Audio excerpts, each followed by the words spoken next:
If you haven't heard of CDR, it stands for Corporate Digital Responsibility. And I guess we all appreciate that that's going to become more and more important as we're all leading more and more of our lives in the digital world. But what is CDR going to mean for digital payments? I'm really intrigued to find that out from the founder of corporatedigitalresponsibility.net and the host of the Digital Responsibility podcast, Rob Price, who's joining us for this episode of Navigating Digital Payments. Welcome to the Navigating Digital Payments podcast, brought to you by Worldline, bringing you the latest innovations, trends, and predictions about the future of payments. Hello and welcome to this episode of Navigating Digital Payments. I'm David Daly. I look after the Worldline Discovery Hub, and I'm delighted to be joined today by Rob Price, who is the director of Alchemy Digital and also the founder of Corporate Digital Responsibility and world-renowned podcaster on the topic of digital responsibility. Rob, welcome to the podcast. David, it's a delight to be here. And how can I follow that intro other than to challenge the world-renowned bit? But hey, it's nice to hear. Later, I really want to come on to this topic of how CDR is going to impact payments. But first, I thought it'd be good to understand a little bit more about what CDR really is. I guess many people have probably heard of CSR, so Corporate Social Responsibility.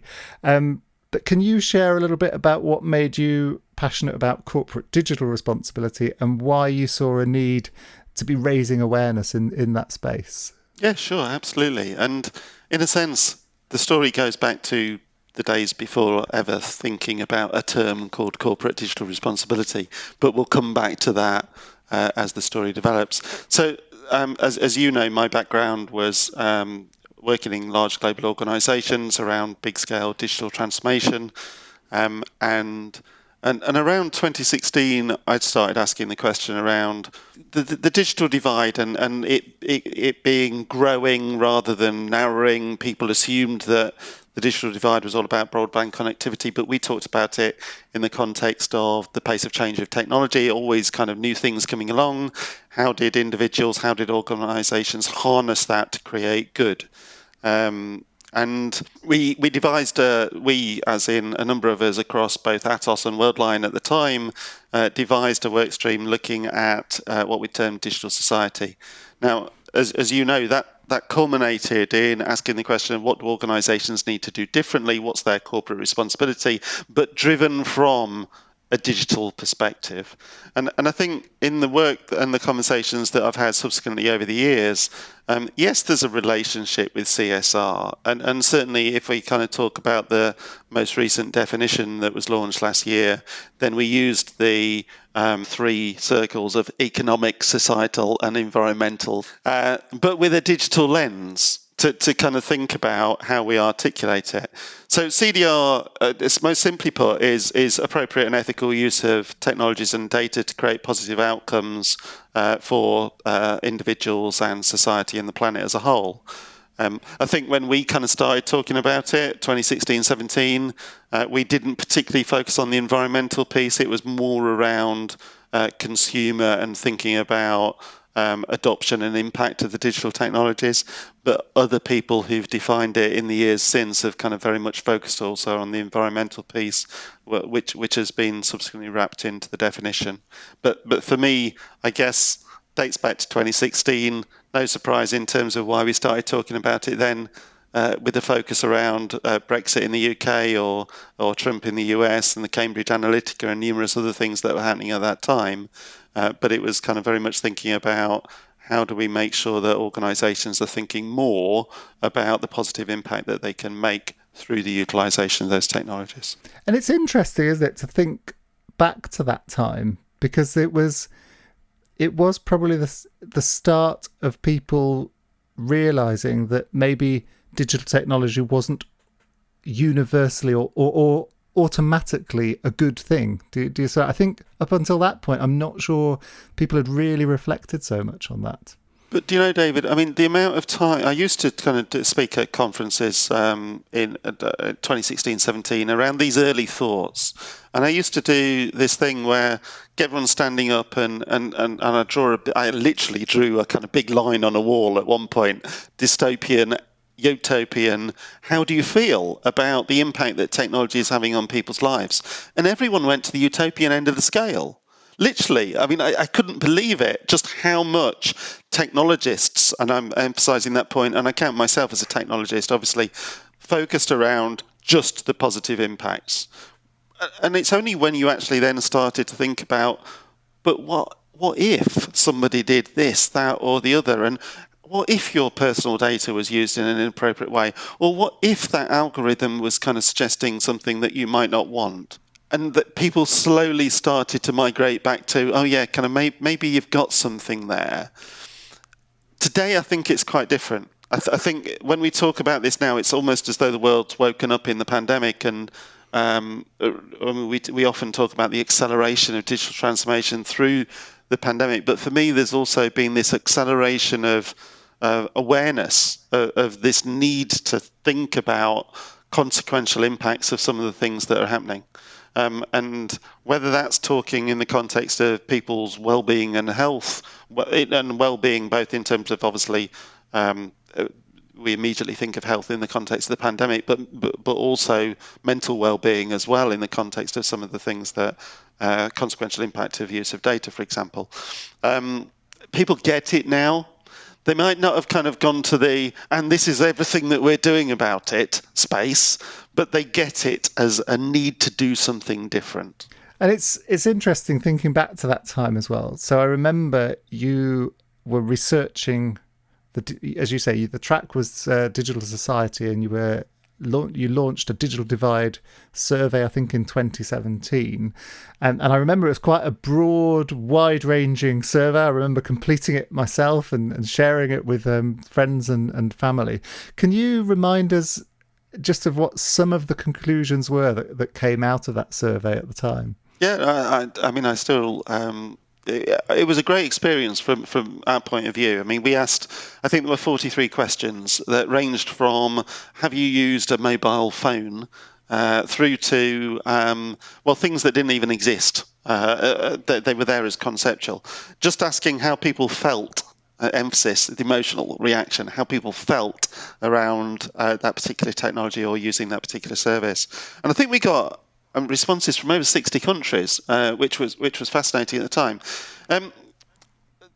There were two key patterns. So, in essence, I think, irrespective of age, irrespective of gender, irrespective of where you were in the world, then the two use cases that were accelerated adoption were personal convenience.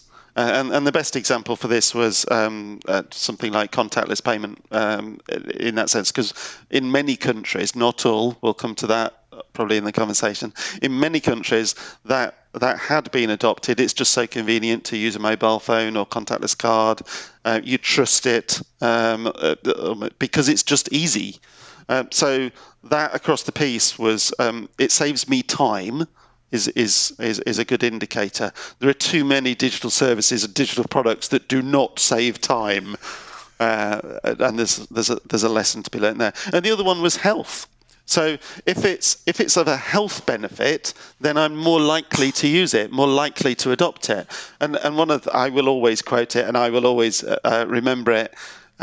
Irrespective of where you were in the world, irrespective of age, you were more likely to be comfortable to have nanobots in your bloodstream fixing disease than you were to have an Alexa in your bedroom. And it's not about Alexa any more than anything else. It was a privacy concern versus a health benefit, because if that's what's going to fix the thing that's wrong with me, then I'm open to that. So those were the two main things. But, I mean, there was a set of fascinating statistics that came out of it. I mean, another one that I was talking about the other day, actually, was in Southeast Asia and in Africa, people were more open to the idea of AI running government, i.e. use of a technology to make fundamentally important decisions, than they were in the West, as an example. Although, as I said the other day, it would be interesting to rerun that question today. The broad conclusions you reached then were around people being more comfortable with digital technology if it was offering them either a convenience benefit or a health benefit. I guess you also appreciate that it was that work that you and others conducted back then that inspired the study we've just done at Worldline into the payments digital divide, which was similar but a much more narrow focus on how people prefer to pay and what's driving those preferences. So I really want to discuss that with you. But first of all, I just want to take a moment to let people know that the next episode of Navigating Digital Payments, we will be looking at the question of, will people never have to pay for anything ever again? Which is perhaps right for me to say that's about autonomous payments and bots paying on your behalf, rather than not actually having to ever hand over any money for goods or services. If you want to get in touch with us, let us know topics you'd like us to cover, or give us any feedback, you can email in on ndp-podcast@worldline.com. And of course, a quick reminder to please leave us a review and subscribe to the podcast. So yeah, coming back to this payments digital divide survey, Rob, we found in our study a similar finding around convenience. But it seemed that it was more that there had to be a base level of convenience before people would choose a particular payment means. But that convenience by itself, and this is quite a subtle point, wasn't enough to drive people to switch, if that makes sense. So things had to be convenient, otherwise people just wouldn't use them. But actually, if you're using your contactless card, you're not going to switch to a mobile wallet or QR codes for payments just because they might be a little bit more convenient. Do you see what I mean? They have to be convenient enough, but convenience doesn't push people to switch. I mean, how does that tie in with what you've seen? And what do you think can encourage people to adopt technology that they might not have chosen or wanted to use before?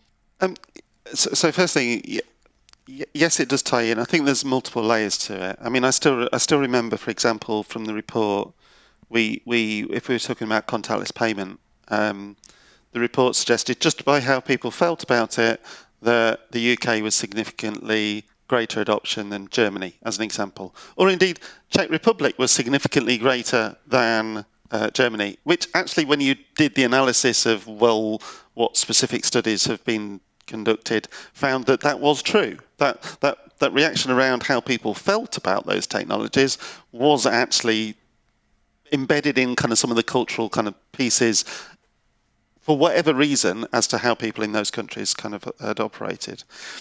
In terms of the point around that you make there, in terms of switching, for me, a key thing is always awareness and comfort. And indeed, if we're going back to the CDR principles, I mean, the first principle was always focused around trust. I mean, we had trust at the heart. The ethos definition had trust at the heart, and that criticality of an individual having that trust in that digital technology, looking out for them, they were going to be protected in terms of that use, or indeed that brand that was providing that. So, if we go back to the pandemic, both my in-laws and my mum had never used online shopping from a supermarket. And of course, they didn't have a choice but for us to set that up for them. And in both cases, they've never gone back. They've realised that it's a massive benefit from a convenience point of view. It saves them time because they don't have to go out. Somebody brings it to them. They just have to kind of do that order on the website. So I think in the conversations I've had more broadly with people around, for example, digital poverty, in terms of, yes, it's having access, being able to do it, but it's then being inspired or shown or being aware of the art of the possible and how that can help you. And therefore, you then seeing that convenience, you seeing that time saving, you getting that repeated benefit then over time engenders trust. And therefore you're comfortable doing that. And I think the biggest hurdle is often, I don't know what it feels like to do it that way. And people on the whole are fearful of the unknown. And certainly if we kind of looked at the age differences in terms of how people felt about some of the digital technologies. There were exceptions, I hasten to add, but on the whole, it was as you would expect in terms of some of the emerging technologies. People of a younger generation were more likely to be aware and be comfortable with adopting them than older generations. Although it's interesting, isn't it, when you view it through the lens of generations and age, because I think a mild finding in our data on payments was that, the preference for cash was much greater in the oldest generation, but also in younger respondents. And again, if you think, particularly children under the age of 16, for example, cash is pretty important in their lives. Even if they can have a bank account or a card, it's quite often a way that they receive income and a way that they spend money. So it doesn't always completely follow that the older you are, the less you like new payment means or new technologies, and the younger you are, the more you'll prefer them, I suppose. No, and I think we've seen that across the piece in terms of it's not that simple. And again, previous conversations and examples around, for example, for social media. I mean, just because you are young does not mean that you are therefore a social media expert. It depends. Facebook tends to be kind of probably more our age than my kids, for example, who won't go anywhere near it and are kind of far more likely to be Instagram, TikTok. So there are always differences. Of course, the other thing around payments, and I had this conversation earlier, was if I kind of look at the transactions that my son does, now 17, he's far more comfortable with things like crypto or in-game virtual currencies or the concept of the metaverse and how that's likely to interact in terms of from a payment in the broadest sense in that kind of environment than clearly someone my age. So I think it comes back to that experience point. If you've experienced something, if you've understood the value it can give, then you're more likely to kind of be comfortable with adopting that set of behaviours, irrespective of whether it's payment or whether it's kind of talking about a broader digital service, product or benefit. And also, when you were talking about COVID and the pandemic, I was thinking that my parents-in-law started using Zoom on their iPad for the first time. Now they're more comfortable with that. But I've also seen it in sort of, committee meetings, for example, where they would always have been in person. But now if we need it, this is for my daughter's basketball club, if they need a quick meeting to discuss one point, they'll just set up a Zoom call for 20 minutes rather than all meeting in person. Once you've got the skills and once you know what it can be used for and what it is good for, you're much happier to keep using it, I think. But I guess with anything, there's a kind of investment, isn't there? There's a learning curve, and the first time you do it, it'll be harder than what you've known before. So you probably need some incentive to get you over that learning curve, I guess, if you're going to try something new and potentially keep using it. Yeah, completely. And I think it always changes as well. So, I mean, take your Zoom example earlier. How many times have we sat on Zoom calls or Teams or whatever it might be, and you're not quite sure whether somebody's paying attention? And I had a conversation earlier with a guy who talked about an organisation that's using VR for meetings within a business, because actually what they found was they were able to better get a sense of, is everybody around this meeting engaged and paying attention? And again, well, most of us probably don't do that, but somebody has found a benefit in doing that, and therefore they've kind of adopted that changed behaviour.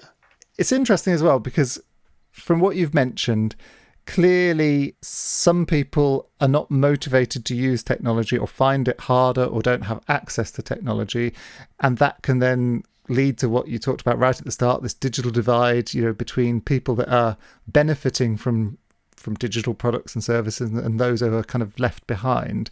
But also when we were looking at payments, we saw that sometimes technology could also offer the solution. And the example in our report was around, biometric payments. So just waving your hand over a scanner or facial authentication could be something that means, you don't have to remember a PIN, you don't need a mobile device. It could be something that's easier for people to use and access. So it could be part of the solution. So have you seen that in other areas as well, where sometimes technology is maybe causing a problem, leading to a divide, but in other cases it's actually technology is providing some of the solutions to help close the digital divide as well?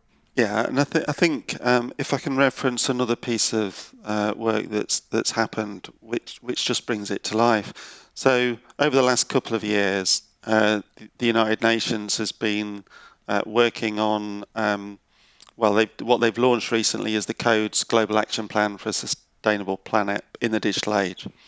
And actually, when you look at the detail of what they've talked about and delivered, everything that was covered in the CDR kind of conversations is covered in that. So although their focus is environmental, clearly a kind of key part of that is also societal. Now, they talk about fundamentally everything that they've recommended as an action is split into three things. One, what are the enablers that you need in place? Secondly, how do you mitigate harms or prevent negative consequential impacts? And thirdly, innovating to solve the world's biggest challenges. So when we talk about digital responsibility and all the work that we've done around the kind of the digital ethics space, if you like, it's important not to see it as regulatory policy that is preventing you from doing the things that you would want to do. It is both kind of trying to ensure that there are fewer negative impacts, but actually it comes back to fundamentally, digital technologies and appropriate use of data and algorithms and other things that are emerging are absolutely part of the solution to all the things that we're kind of trying to do at the moment. So the kind of double focus around don't do nasty things and kind of do some amazing things is key. But it comes back to being mature enough to be able to think about some of the consequential impacts outside of your immediate zone of responsibility. So as an example, I was talking to someone the other week around digital responsibility, and they said, well, this is the product that we're defining, and we've thought carefully about what the product can do and are ensuring it does it well. And my challenge was, yes, but what are the unintended consequences that are peripheral to that are outside of the scope of that product? So to try and think about that side of things.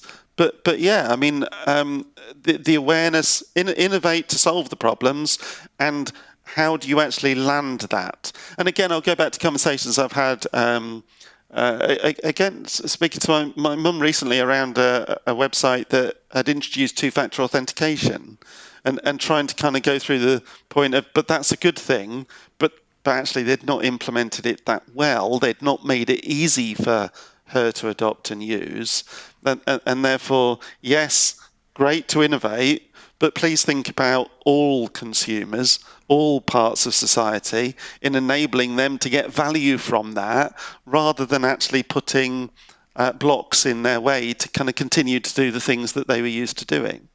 It's a good point. I mean, authentication's a great example, actually, where again, thinking of my mum, where certain types of two-factor authentication are essentially impossible for her to be able to log in with. And it's interesting because it, of course, on the one hand, it is protecting people. So it's there to stop you getting scammed and stop someone else spending your money.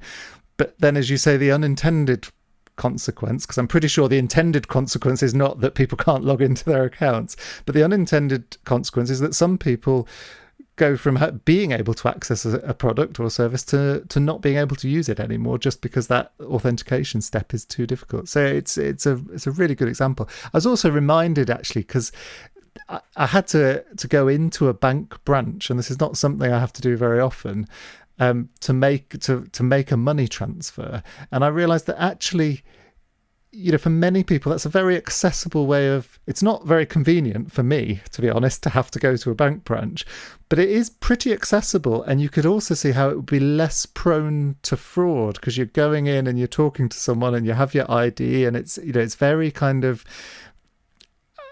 I would find it hard to think of someone that couldn't have done that. And yet, of course, that is now not the normal way that people are doing money transfers, which I think probably most people would prefer to do online from their mobile app. That's certainly how I do it at the moment.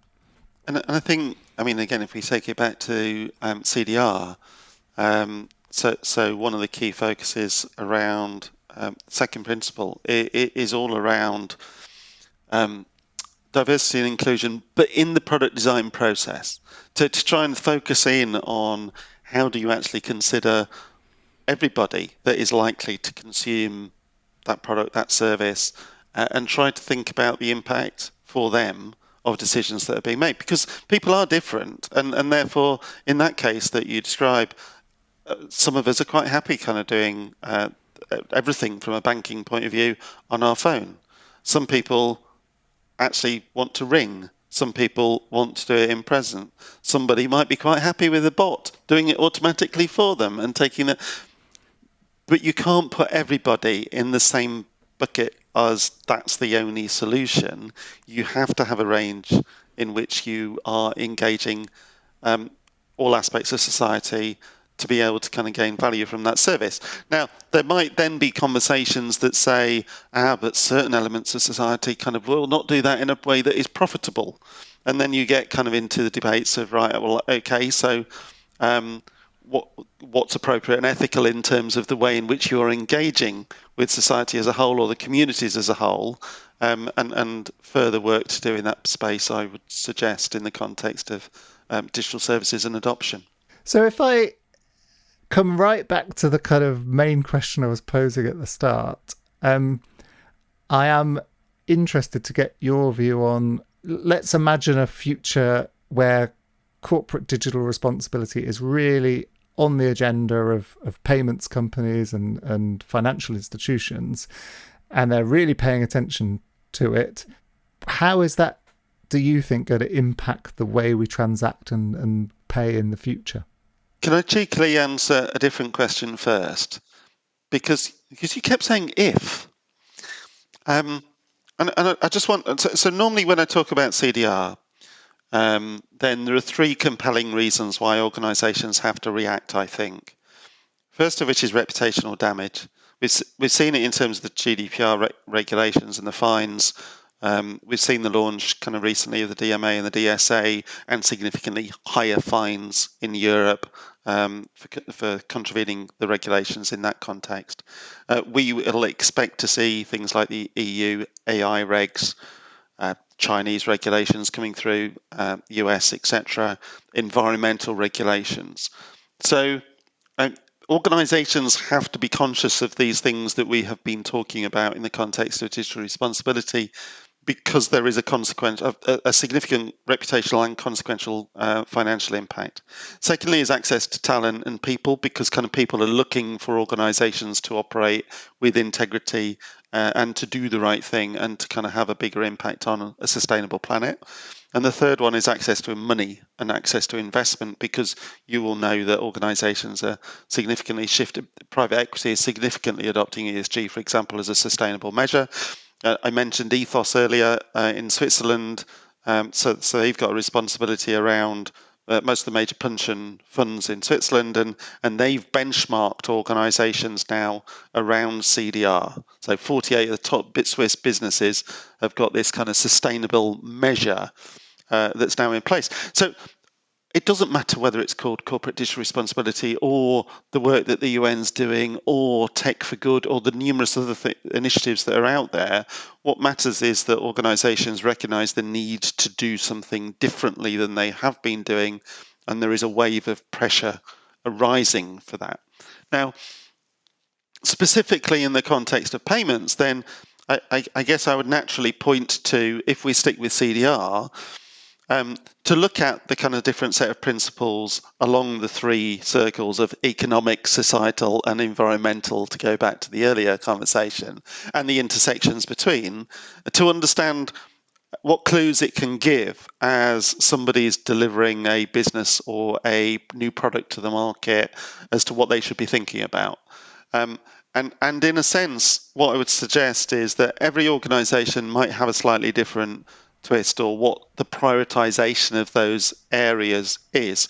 You and I in the past have talked about things like hyperautomation and fraud analytics, and therefore if we were thinking about use of AI or machine learning in those areas, then we might want to be thinking about explainable, responsible AI.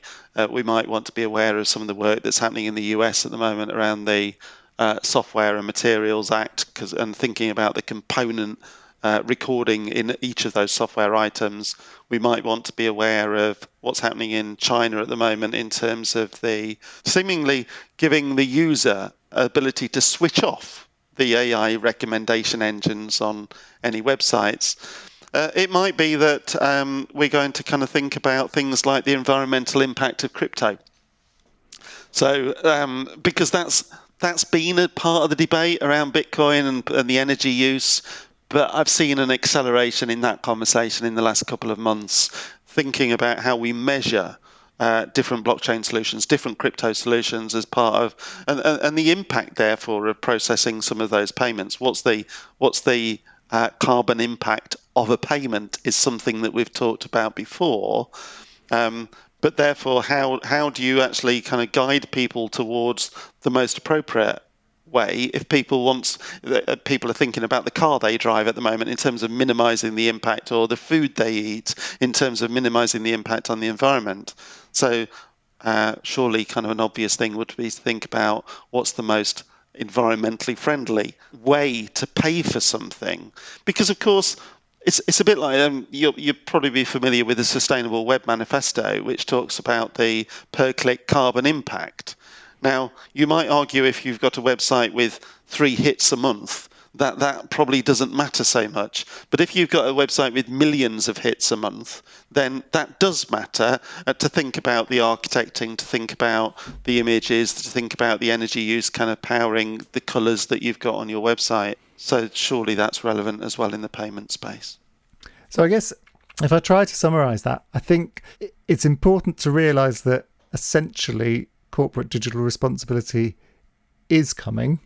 I think that's what you're saying. And you can either be proactive about it, which I think is what businesses should and will want to do, or essentially it's going to become mandatory as regulators start to regulate around this area. But also I suppose people can hopefully look forward to products and services that are trustworthy, that they can understand, that they can have access to, and so they can hopefully get the benefits that these digital products and services are bringing, but with fewer of the caveats and the problems that can come with them. Yes, there's a nice bit of work that's been done in Switzerland, unrelated to CDR, by the Swiss Digital Initiative, which is doing a badging system for websites. So it's thinking about how do you kind of give consumer confidence in that this website is going to protect my data, is going to ensure that the service is kind of right, etc. So it's playing to the heart of that trust and confidence and integrity point. And I think that's the point that we'd touch on there is, we know it all hovers around trust. I mean, the reason you said it's kind of not such an easy thing to distill, it's not. I mean, my answer to the question around how CDR relevant to payments is, well, there's 7 principles, and each of those goes into kind of several subsections, and each of those has probably got an angle on payments.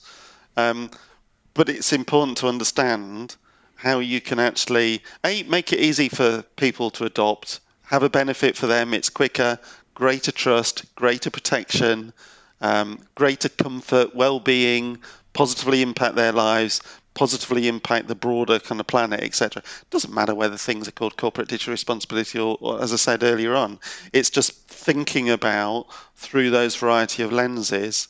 I mean, in a sense, there's a financial benefit, isn't there? If you kind of deliver a solution that is easy to use, easier than anybody else's to use, that has less energy use than anybody else's, that uses data in a more ethical and appropriate way than anybody else's, then surely that's going to be more broadly adopted by people than something that is more complex to use, uses loads of energy, and therefore kind of is more expensive. I mean, I know I'm stating the obvious, but in a sense, that's what this stuff is. It's. There was a brilliant quote that I had from an organisation I was working with last year, who responded to working around the digital responsibility area by saying that was quite an emotional experience. And the point was, it's about awareness and opening your eyes to what could be done differently if you put each of the citizen or the consumer, society as a whole, and the planet at the heart of the thought process. Because if you're hitting each of those in terms of a positive impact, chances are your product will kind of continue to kind of grow. Because, as I said earlier, 2 and a bit years into the pandemic, people get the need for change. If I go back then and think about what we've covered, it's been quite intensive. So you first of all were good enough to explain what corporate digital responsibility is, and also share, I guess, some of the heritage and where it came from, and also the work you did on the digital divide and what some of the conclusions were from that. We then talked a little bit more about payments and the convenience factor and what can persuade people to adopt or not adopt particular new technology solutions.